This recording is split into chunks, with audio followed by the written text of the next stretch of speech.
I'm through with you. You failed. No, he went with them for 40 years, but he also went on ahead.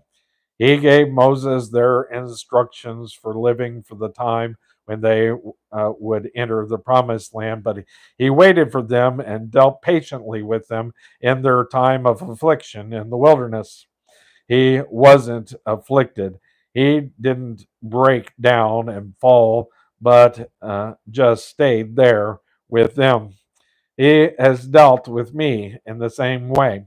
And it is wonderful to have such a mediator through whom we can go to God. And you should go through him because there is really no use coming and telling me your troubles. I may not be sympathetic with you. I might not really understand your case. He does. He's human.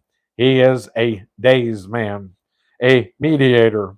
He has put his hand in mine, and don't put my hand in, and I don't put my hand in his. He puts his hand in mine. That is a that is the wonder of it all. He has come down and put his hand in mine and taken hold of me. But he also holds on to God because he is God and he has brought us together. This mediator is the one the world needs to know because there is but one way to salvation. Peter says to the religious leaders of his day, neither is there salvation in any other, for there is none other name under heaven among men whereby he must be saved. Acts chapter 4 and verse 12. Christ is the only way, but the tremendous thing is that he will bring you right through to God if you will turn to him. One time while in Canada, I was told that I needed to get uh, onto a certain freeway to get to Detroit, Michigan. But I missed that freeway and I was in real trouble. And that's McGee and not me. I'm reading through the Bible by J. Vernon McGee.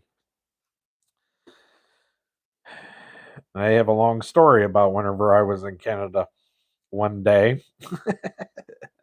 I tried to go to Niagara Falls. I put Niagara Falls in my GPS, and it took me Niagara Falls City, which is in Canada.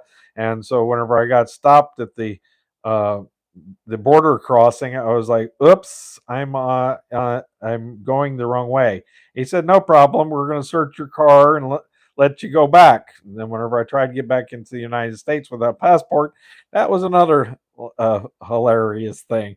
Luckily, they were able to look up my passport in their computer, but the person I was with didn't have one in their computer, and they almost didn't let them back in. They probably shouldn't have. But once once I managed to find that freeway, it brought me right into Detroit. I was thankful for the man who had said there is always one way. I am always thankful for that I have been told there is one way to God, one mediator. He is the only one who can bring us together. He can bring us to God because he is God and he is also a man, the man Christ Jesus. Now, the interesting thing here is we've seen this more recently, that men and women will do anything to get into the entertainment industry. They worship fame and that sort of thing. The young people want to be famous so badly that they'll do anything to become famous.